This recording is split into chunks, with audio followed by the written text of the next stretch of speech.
once and then you just somehow play it out. You moved once, it set a new direction, and then the new direction is to just always be compassing.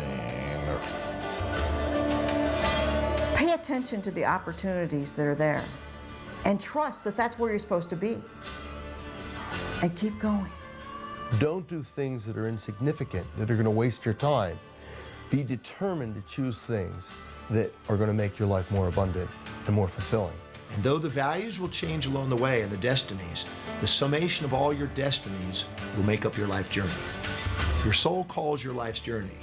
Your mind plays with the destinies. Your physical body will adjust them. You will refine them along your way. That's how you master your life. So when your compass moves you one more time, what do? You celebrate it. You welcome the challenge. You take a deep breath, you put a smile on your face, you look up and you go, I'm gonna do it. I'm gonna find out what's in me. I'm gonna go forward and accomplish this. And as I do that, I will keep growing, I'll keep stretching, I'll keep daring something worthy. My favorite phrase, dare something worthy. As your compass moves you, go with the flow. That's your divine mission.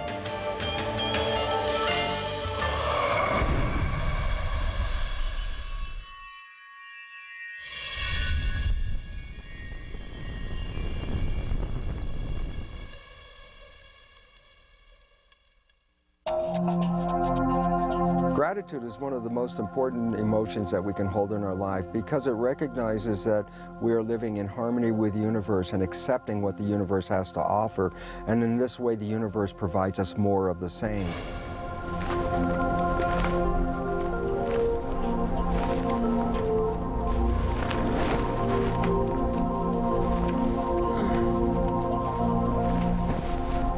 Gratitude is essential because gratitude is synonymous with appreciation. What is appreciation? Appreciation is simply increasing in value. For example, your house, when it appreciates, what's it doing? It increases in value. So when you appreciate something, you are automatically increasing its value. If you don't have gratitude for something, it might as well not exist.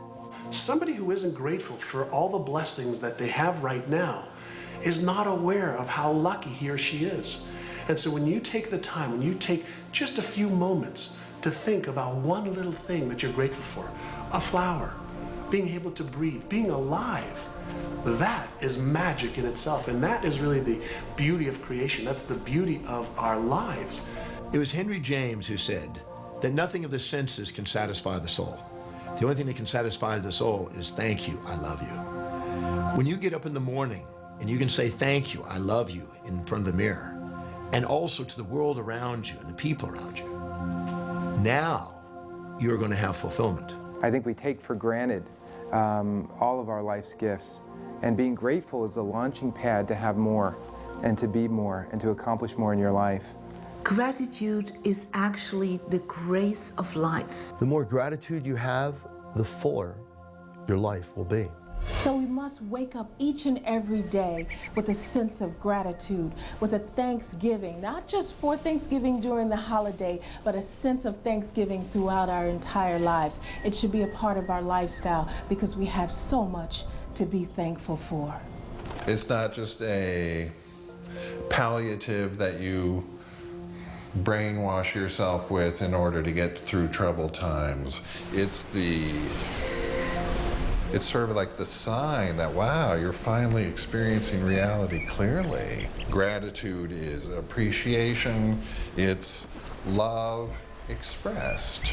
It feels good to the one who's feeling grateful, and it's beneficial to those who are in receipt of it. I remember hearing all about gratitude, and I sat in my room, and I was in a dumpy little place, and I think I had a car that broke down a lot, and I was struggling to pay my rent, which was probably $200 a month, and I was very unhappy. But I was trying, probably just like you. And I remember picking up a pencil, a simple number 2 lead pencil. And I thought, okay, let me try to be grateful for this. And I was resistant to the whole idea. And I looked at it and I said, yeah, okay, with this pointed end here, I guess I can write a grocery list, I can write a romance letter, I can write a novel, I can write a suicide note.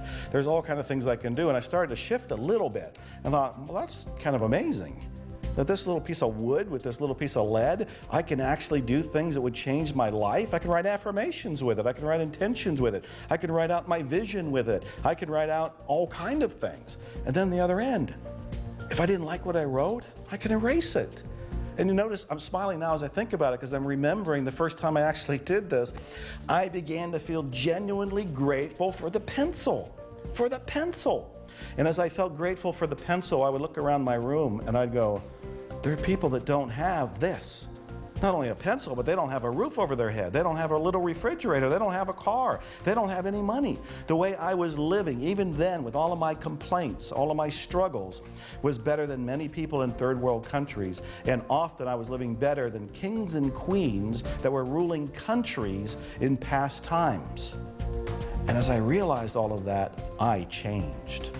Now today I have this wonderful lifestyle. I have a car collection and I have all these books out and I have a country estate and I have a hot tub.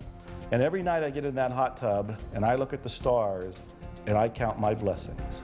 I say thank you because I'm grateful. But it all began with a pencil.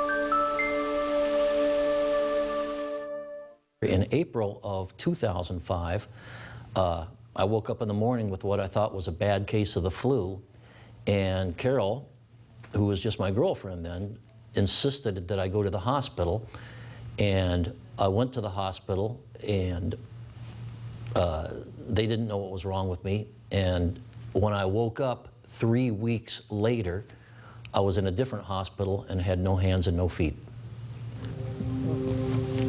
I was born in Portsmouth, Virginia in 1954. My dad was in my opinion, a Navy hero. He was in Pearl Harbor when it was bombed.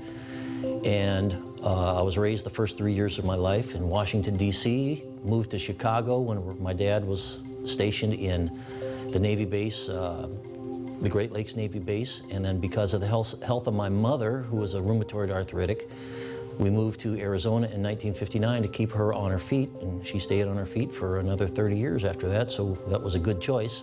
In 1985, I was in my backyard and I was shot in the back by a little boy that was playing with his dad's rifle, and he was shooting at his back fence, and I was on the other side. And the bullet went through the fence and hit me in the side, and it shattered my spleen and entered my backbone. But that happened in 1985, and because I had no spleen, then 20 years later, in April of 2005, I contacted an illness that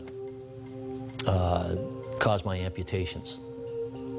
Jeff was in a coma in the hospital, and everyone was telling me, all the medical professionals were telling me that he was going to die, that he wasn't going to make it. And I had accepted that as a very likely fact, but they wanted me to sign a DNR, and I couldn't do that. I just knew that Jeff wouldn't want me to do that. I went outside, I was a smoker at the time, and I went outside and sat on my smoking bench, and one of the nurses had given me a bookmark. And on this bookmark there was a poem that says, "Don't give up." And I read it, and it moved me, but I put it in my purse and went out for a cigarette, reached in for a cigarette, and every time I reached in my purse, I came out with the bookmark. And I kept looking at it and putting it away, and then I realized that that was it. I had to just not give up. Now you have to understand that every medical professional at that time was coming on down on her pretty hard. Let this man go. His life is not worth saving at this point. I don't even think we can save his life, even if we tried. And she was the one that said, no, you are going to do everything you possibly can. When the surgeon came in and looked at Jeff and said, he looked at him for maybe 10 seconds, and then he turned and walked out of the room saying, I'm not going to do it. I ran after him, grabbed him by the shoulder, and turned him around and said, you have to do it. Someone has to do it. And he said, no, he'll die on the table. I'm not going to do it. And I said, he'll either die on the table or he'll die right there in the room. He has to have the surgery. He can't live without it. He said he's going to wake up with no hands and no feet and hate you forever. And I said, so be it. And I hate this woman so much that on June 11th, 2005, just barely over 2 months after this happened to me, while I was still in the hospital, I asked this woman to marry me. And we were married by the hospital clergy in room 105 in telemetry, in the same hospital in which the amputations happened. When I had woken up and realized that I had no hands and feet, I was really inundated with visitors, colleagues, ex-students from years back that I didn't even remember. But I remember one of the department heads that I had came in and he said to me, Jeff, you're at a crossroads right now. You can either lay there and feel sorry for yourself, or you can use this as a springboard to go out and change lives. It was a wonderful, positive thing to say. And I can remember while I was awake, my principal had called me up several times. And he called and talked to me on the phone, told me about the wonderful things that were happening at the high school where I was teaching. But he always finished up the conversation with, can you give me some sort of timeline for when you're going to be back in the classroom? When all the medical professionals were asking me to apply for Social Security and go on disability, and he didn't give me that option. Every conversation ended up with, I need to know when you're going to be back in the classroom. And less than 8 months later, I was sitting in his office getting ready to start teaching again full-time in January. I will never, ever believe that God did this to me, but I do believe in my heart that God kept me around for a reason. Something that I really live my life by now is I'm not going to let the things that I can't do get in the way of the things that I can do. And there's a lot of things I can't do, but there's a lot of wonderful people out there that have helped me through this. A lot of new wonderful people that I've met, and a lot of wonderful people that I've yet to meet. And life it's wonderful. One thing I would like to leave you with, I always remember from The Music Man, when Professor Harold Hill was waiting for Marion the librarian to come meet him at the footbridge. And she came down and she said, I almost didn't come. I think we should do this tomorrow. And he said, oh, Miss Marion, if you pile up enough tomorrows, all you'll find is a bunch of empty yesterdays. And for those of you that have anything wrong with you at all, whether it be an amputation, whether it be a loved one you lost, any crisis in your life, don't start piling up empty yesterdays. Get up and live, because you get one get-go in this world, and that's it.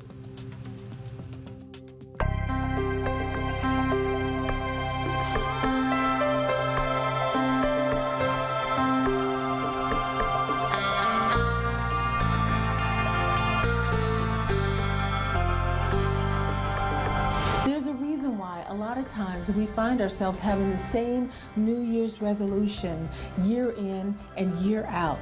And that is because until you get a new you, you will never have a new year. I'll repeat that. Until you get a new you, you will never have a new year. So I encourage people to get in tune with themselves and to find a way to get to that great self that they know is buried down deep inside of them. And it takes time. It's a process. It doesn't happen overnight. The reality is we live in a society where we're standing in front of the microwave patting our feet, and we want everything like yesterday. But success is a process. So be patient and know that your time will come. What would you do if you knew you couldn't fail. That's when you use your compass. That's when you trust that your compass is there to guide you and you go for it. It is extremely powerful to set your own compass, be true to your own highest values, be clear on your own inspirations and vision, and follow the path with a machete and create a completely new trail that's true to you. Keep this in mind. For every moment you spend focusing outside of yourself, trying to find an answer, you're sacrificing 1 minute that you could be looking inside yourself where the answer's been there all along. Imagine you're going down a 2-lane road. You have speed bumps on both sides that tell you when you're going out of your lane. As long as you stay in your lane, all is well. You're following your path. When you hit one of the bumps on the right or on the left, all it is a little jolt. It's waking you up to say, oh, get back in your lane. Stay on your path. Follow your compass. It's not thinking about the ideas. It's not becoming aware of the ideas. The most important part of our life is actually putting the ideas into play and using them to run our lives. That makes all the difference in the world. How many opportunities are you missing? They're right there, right in your backyard, that you're not acting upon. Listen to your intuition, what is called the still inner voice, that little voice that will always guide you to do the right thing for you. Never go against your intuition. When you listen to your intuition, when you listen to your heart, there's some great power in the universe that will guide you unerringly to doing the right things and being the right person in the right place for you. Confronted by a challenge, and you feel you're literally hanging from a cliff. Instead of focusing on the fall, it might be wiser to focusing on how it's strengthened your hands. It's making you determine what you really want in life, your goal, and maybe giving you an opportunity to show that you can conquer any obstacle and actually go from the cliff hanging to rising above the cliff and getting to the peak.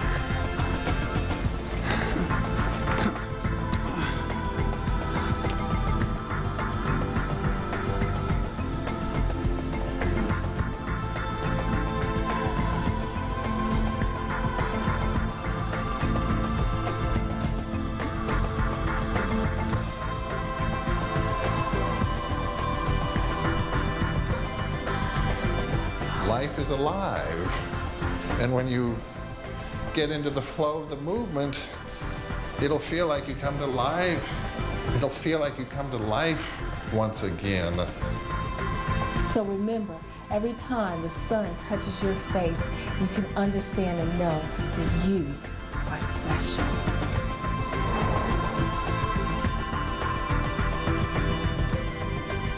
As long as we're moving in the direction of our goals and our dreams and we hold on to our vision, we will achieve every single goal and you will achieve every single goal that you have.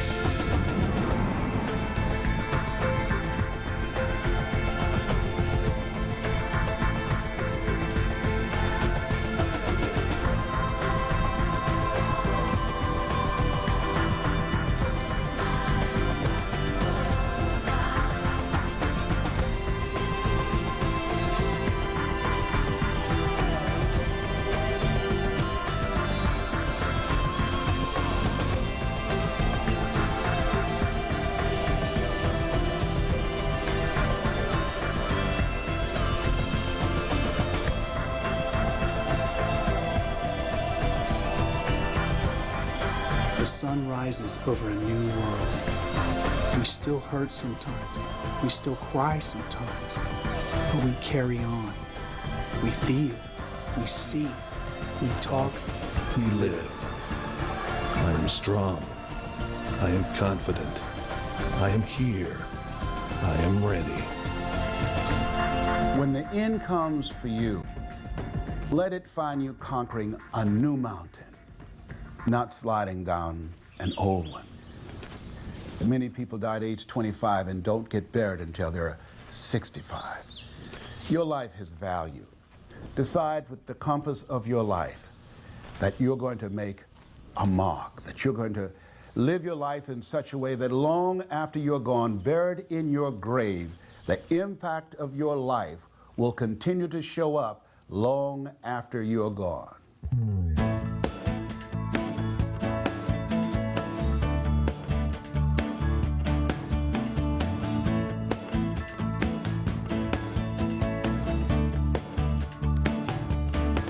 My life is longer than my life. I know that even when I'm gone, that the differences I've made, they will carry on and on. I'll leave my footprints in the sand. No tide can ever wash them away.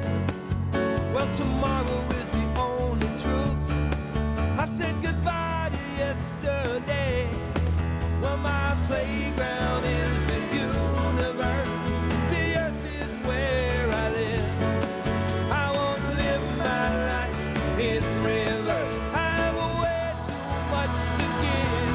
Oh, there's a compass inside of me that points the way to destiny.